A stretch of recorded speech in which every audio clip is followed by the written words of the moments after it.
Hello दोस्तों, आज हम जानने वाले हैं लोकसभा और राज्यसभा के डिफरेंसेस के बारे में। लोकसभा और राज्यसभा जो होता है, आपने कई वीडियो देखा होगा, कई जगहों से पढ़ा होगा अलग अलग माध्यम से, लेकिन बहुत लंबा हो जाता है। तो आज हम कोशिश करेंगे कम से कम समय में ज्यादा से ज्यादा अच्छे कंटेंट को समझने की। आशा करता हूं आपको अच्छा लगेगा। आप एंड तक बने रहिए। देखिए, हम देखते हैं लोकसभा और राज्यसभा के डिफरेंसेस के बारे में। जब भी हम लोकसभा और राज्यसभा के डिफरेंस देखते हैं तो इसमें हम सबसे पहला चीज देखते हैं कि भाई लोकसभा और राज्यसभा की बात कर रहे हैं तो इसको रखा कहां गया होगा, हमारे संविधान में किस अनुच्छेद में रखा गया होगा। तो संविधान की जब बात करते हैं तो इसे संविधान के लोकसभा को आर्टिकल 81 के अंदर रखा गया, अनुच्छेद 81 के अंतर्गत रखा गया है। जबकि वहीं हम राज्यसभा की बात करते हैं तो राज्यसभा को आर्टिकल 80 में रखा गया है। बहुत सिंपल भाषा में समझते हैं। और इसका चुनाव जो होता है लोकसभा का चुनाव कैसे हो रहा है? प्रत्यक्ष रूप से। प्रत्यक्ष रूप से डायरेक्ट इलेक्शन का मतलब होता है जिसमें जनता अपने प्रतिनिधियों को, अपने रिप्रेजेंटेटर को स्वयं जाके खुद से इलेक्ट कर लेती है।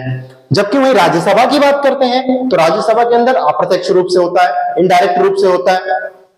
इनडायरेक्ट इलेक्शन में क्या होता है कि भाई जिसको हमने इलेक्ट किया, जैसे लोकसभा का कोई व्यक्ति हमने एमपी इलेक्ट किया और हमने विधानसभा से अपना एमएलए इलेक्ट किया, तो एमपी और एमएलए जो होते हैं ये इलेक्ट करते हैं राज्यसभा के सदस्य को। अब इनका इलेक्शन कैसे होता है, इस चीज को मैं आपको किसी एक अलग से वीडियो में बता दूंगा। लोकसभा को हमने लोकप्रिय और चर्चित सदन के नाम से भी सुना है, कई बार सुना है कि लोकसभा के लोग जो होते हैं ना काफी चर्चे में रहते हैं। आपने देखा होगा कभी भी मीडिया के सामने ज्यादातर जो दिखाई देने वाले लोग होते हैं वो लोकसभा के लोग होते हैं। तो लोकसभा के लोग लोकप्रिय भी होते हैं और चर्चित भी रहते हैं। लोकप्रिय पॉपुलर भी है और चर्चा में भी रहते हैं। आए दिन उनके बारे में ही सुनोगे आप। जबकि वही राज्यसभा की बात करें तो इसे एजुकेटेड हाउस के नाम से भी जाना जाता है, शिक्षित सदन इन द सेंस जो पढ़े लिखे लोग हैं ज्यादातर इसमें आते हैं। ऐसा नहीं है कि भाई इसमें पढ़े लिखे लोग नहीं आते हैं, पर इसमें ज्यादातर आते हैं। एक मेजोरिटी एज ए कंपेरिजन अगर हम देखेंगे तो इसमें ज्यादा होता है।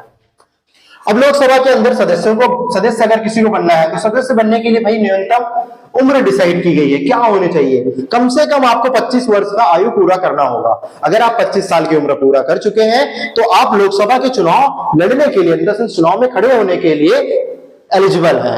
वही राज्यसभा की बात करें तो राज्यसभा का अगर चुनाव लड़ना है तो उसके लिए आपकी उम्र जो है कम से कम भाई 30 वर्ष होनी चाहिए। और इसके कार्यकाल की बात करते हैं तो कार्यकाल 5 वर्ष का होता है लोकसभा का। वही राज्यसभा का कार्यकाल जो होता है वो स्थायी होता है, परमानेंट होता है। अगर राज्यसभा के कार्यकाल देखेंगे आप तो कभी हटता ही नहीं है। जबकि वही लोकसभा का कार्यकाल 5 साल के लिए होता है, लेकिन 5 साल से पहले भी हट सकता है। अब राज्यसभा के जो कार्यकाल तो हमने देख लिया कि भाई स्थायी है, लेकिन वही उनके सदस्यों का कार्यकाल 6 वर्ष के लिए होता है। अगर आप देखोगे हर 2 साल के अंदर 1/3 का इलेक्शन होता रहता है, मतलब बदलते रहते हैं। एंटी क्लॉकवाइज एक तरीके से कह सकते हो, जैसे घड़ी में कभी जीरो नहीं बजता, उसमें भी ऐसी इस तरीके से राज्यसभा के अंदर कभी जीरो नहीं होता सदस्यों की संख्या।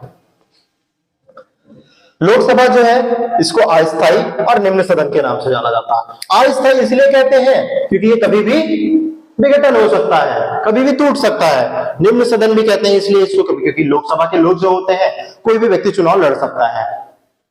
पॉपुलर होना चाहिए, देखा है मैंने, पैसे होते हैं वही लोग ज्यादातर चुनाव लड़ते हैं। खैर ऐसा नहीं है, कई जगहों पे गरीब व्यक्ति जो नॉर्मल व्यक्ति होता है वो भी चुनाव लड़ता है। वही राज्यसभा की अगर हम बात करें तो राज्यसभा को द्वितीय सदन के नाम से जाना जाता है, ठीक है, और उच्च सदन के नाम से जाना जाता है। अपर हाउस के नाम से, लोअर हाउस के नाम से आपने समझ लिया होगा। और इसके अलावा अगर हम देखिए कार्यकाल, मैंने बताया आपको 5 वर्ष से पहले भी विघटन हो सकता है। इन द सेंस कि 5 वर्ष से पहले भी सरकार टूट सकती है, जैसा कि अटल बिहारी वाजपेयी जी के साथ हुआ था। अटल बिहारी वाजपेयी जी की सरकार टूट गई थी 5 साल से पहले ही। वही राज्यसभा का बहुमत से कोई लेना देना नहीं है। राज्यसभा के बहुमत से प्रधानमंत्री कभी नहीं बनता, उससे कोई मैटर ही नहीं रखना। इसके बहुमत के आधार पर प्रधानमंत्री का चुनाव होता है, इसलिए इसे प्रथम सदन के नाम से भी जाना जाता है लोकसभा को। वहीं राज्यसभा के अंदर मैंने बताया कि इससे प्रधानमंत्री का लेना देना नहीं है चुनने का। इसे गठन की बात करें तो 13 अप्रैल 1952 में इसका गठन किया गया था लोकसभा का। वहीं राज्यसभा की अगर हम बात करें तो ये भी गठन उसी टाइम पे हुआ। और इसकी पहली बैठक जो हुई राज्यसभा की 13 मई 1952 को हुई, लोकसभा की भी 13 मई 1952 को ही हुई थी। और इसमें अगर सदस्यों की संख्या आप देखोगे तो आपको मैं एक चार्ट समझाने की कोशिश करता हूं। देखिए, लोकसभा के अंदर हमारे मैक्सिमम जो हो सकते हैं 550 हो सकते हैं।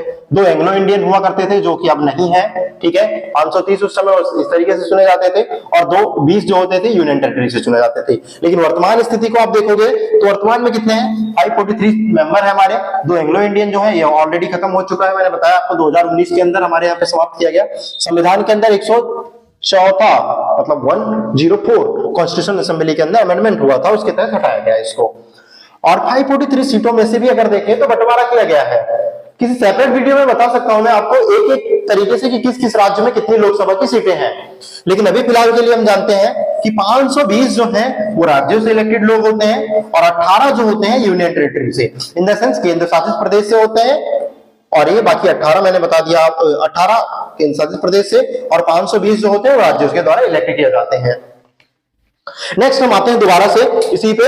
अब यहाँ पे हम देखते हैं कि भाई मैंने अभी आपको बताया कि इसके अंदर सदस्यों की संख्या इतना है। वही अगर हम राज्यसभा की अगर हम बात करते हैं तो राज्यसभा के अंदर सदस्यों की संख्या भाई 238 प्लस 12, 238 प्लस 12, इन से टोटल हो गया हमारा 250। अब इसमें जो हमारे पास 238 होते हैं इनको अप्रत्यक्ष रूप से सुना जाता है, जबकि वहीं जो 12 लोग होते हैं इनको राष्ट्रपति महोदय मनोनीत कर देते हैं। राष्ट्रपति महोदय उन लोगों को मनोनीत करते हैं जो अपने क्षेत्र से काफी ज्यादा चर्चित होते हैं, जैसे कोई विज्ञान से है, कोई साइंस से है, जैसे कोई कला से है, कोई आर्ट से है, कोई और हो सकता है, क्रिकेट जगत से हो सकता है, कोई सिंगिंग से हो सकता है, कोई बॉलीवुड से हो सकता है, किसी भी जगह से हो सकता है पॉपुलर व्यक्ति, उसको उसी फील्ड का मास्टर हो इन द सेंस उसे इलेक्ट कर लिया जाता है राष्ट्रपति के द्वारा। वर्तमान चीज की अगर हम बात करें, थोड़ा सा और आ जाते हैं, लोकसभा के अगर स्पीकर की बात करें वर्तमान में ओम बिरला जी हैं। वहीं अगर हम बात करें सबसे पहले जो हमारे स्पीकर थे वो कौन थे, गणेश वासुदेव मालांकर, जीवी मालांकर के नाम से इनको ज्यादा फेमस किए गए हैं ये। वहीं अगर हम बात करें डिप्टी स्पीकर की, डिप्टी स्पीकर जो है अभी प्रेजेंट टाइम पे थम्बी दुरई है, और पहले जो थे भारत के सबसे पहले उनका नाम था M.A. अंगेकर। ये हमारे भारत के पहले लोग थे जो लोकसभा के स्पीकर के रूप में काम किया इन्होंने। अगर हम बात करें राज्यसभा के अंदर तो राज्यसभा के अंदर भी सभापति उपसभापति होते हैं। तो राज्यसभा के अंदर अगर हम बात करें सभापति जो उपराष्ट्रपति होता है देश का, वही क्या करता है, राज्यसभा को संभालने का काम करता है। तो अभी हमारे वर्तमान के अंदर देखें तो जयदीप धनखड़ जी हैं, और उपराष्ट्रपति उपसभापति के रूप में देखें तो उपसभापति कौन है, हरिवंश नारायण सिंह जी हैं। ये अभी हमारे प्रेजेंट के हैं। वहीं अगर हम बात करें तो भारत के अंदर जो पहले थे, अगर हम देखें तो डॉक्टर एस राधाकृष्णन थे, और वहीं उपसभापति की बात करें तो S.V. कृष्णमूर्ति हुआ करते थे। इसमें यह नहीं लगा लेना आपको कि बीजेपी वालों ने कृष्णा राधा रख दिया नाम, क्योंकि कृष्णा राधा तो पहले के हैं भाई, ऐसा नहीं है कि बीजेपी का शासन भी नहीं था उस समय। तो इस तरीके से अगर हमने देखे तो हमने नॉर्मली बहुत कम समय में बहुत ही एक जो नॉलेज की जरूरत है एक्चुअल में हमें, वो चीजें मैंने आपको बताने की कोशिश करी है। बाकी आप चैनल को लाइक और सब्सक्राइब कर सकते हैं अगर आपको वीडियो अच्छी लगी हो तो।